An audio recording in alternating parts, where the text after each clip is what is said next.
नमस्कार। जय श्री जगन्नाथ। जय माँ सर्वमंगला। आपण मानकर प्रश्न थिला कि नवदुर्गा नाम कौन आउ नवरात्र आमे कहीं पालन करवा। नवदुर्गा नाम मु गत वर्ष नवरात्र वीडियो रे कही तथापि पुनर्बार जेहेतु क्वेश्चन आदे नवदुर्गा नाम भितर तांकर नवदुर्गा गोटे स्तोत्र अच्छी से स्तोत्र मु पढ़ी आपण मानक शुणी देउछि।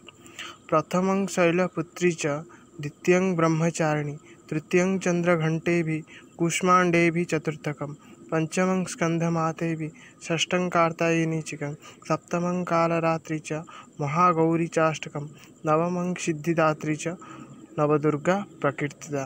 प्रथम दिन माँ शैलपुत्री को पूजा कर जाए। नवरात्र द्वितीय दिन में माँ ब्रह्मचारिणी की पूजा कर जाए। नवरात्र तृतीय दिन में माँ चंद्रघंटा को पूजा कर जाए, जहाँ द्वारा समस्त माने जहाँ को पूजा करने द्वारा सबू किछि प्राप्त होता है। चतुर्थ दिन माँ कूष्मांडा को पूजा कर जाए। पंचम दिन माँ स्कंदमाता को पूजा कर जाए। षष्ठ दिन माँ कार्त्यायनी को पूजा कर जाए। सप्तम दिन माँ कालरात्रि रूप पूजा कर जाए एवं अष्टमी दिन माँ महागौरी रूप पूजा करिथांती एवं अनेक सधवा महिला एवं अविवाहित महिला पुरुष माने महाअष्टमी व्रत जहाँ कि संधि पूजा बलि पूजा से ही दिन ही अनुष्ठित होता है। आपण मैंने से अष्टमी दिन रात्र 7:20 रु 8:08 भितर आपण मानकर संधि पूजा ए वर्ष पड़ुछि।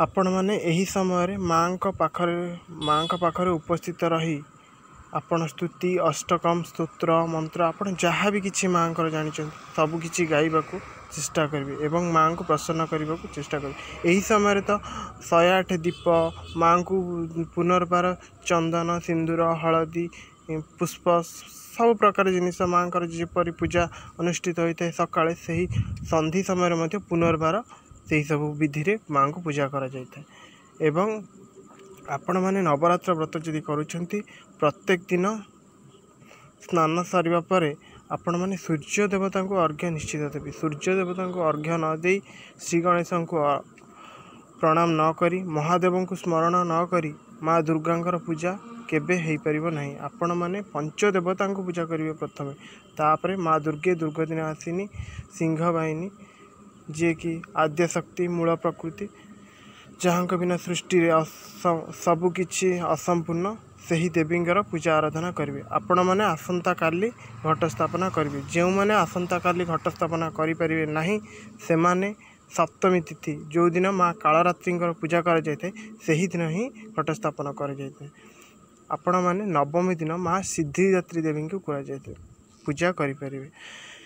यापर आपणकर नवरात्रि संपन्न हो। आपण मैंने दशमी दिन माँ को अपराजिता स्तोत्र एवं अपराजिता फूल रे पूजा करी माँ को विदाय देवे। विदाय देला बेले माँ को पुनर्बार निमंत्रण पाई जो मंत्र पढ़ा जाए से विसर्जन मंत्र को पढ़िबे। यापर कर्पूर आरती करिवे। तापर माँ को बंदावना करी घट विसर्जन मंत्र गाइबे। मंत्र सहित माँ को विदाय देवे। माँ को विदाय देवा समय पूर्वर आपण माँ का पाखरे जहाँ भी आपण मागिबार थिबो मागी पारिबे। क्वेश्चन आसला कि नवरात्र आम कहीं करूँ। नवरात्र करने द्वारा व्यक्तिर मन आयत बा संयत होता है एवं नवरात्र एक साधारण व्रत नुहे। नवरात्र एक बहुत कठिन व्रत एवं नवरात्र करने द्वारा प्रत्येक मनुष्य भितर माने अलौकिक शक्ति जहाँ कि माने माँ को ठारू प्राप्त होता है ताहाको आमे अनुभव करिपारू। मु तो एते किछि कहि परिबिनी। जदि मोर कहिबारे किछि भूल त्रुटि रही आपण माने बड़ भाई भौणी हिसाब रे मते क्षमा कर देबे।